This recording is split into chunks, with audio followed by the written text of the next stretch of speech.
In order to navigate to your Verizon Thingspace API keys, you're going to first sign in, come over to Documentation. Under APIs, click on Connectivity Management. Navigate to API Console. Click on the Key Management link. And if your company is already using APIs and this information will populate, you'll have your key and your secret key here, which need to be entered into the IoTM portal. If you don't have them already, you'll need to add key set and it'll automatically populate these keys and secret keys here, and these will be entered into the portal. If you have your API keys, you're going to navigate over to the IoTM portal, select the gear in the upper right corner, select Manage CDP Accounts, select Add CDP Account, select Verizon Thingspace, and the fields will pop up to enter your CDP name, the URL callback, which the example in this field here is usually the same for all customers.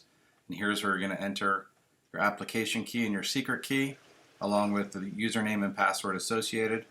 And then you're just going to click Submit, and you're done.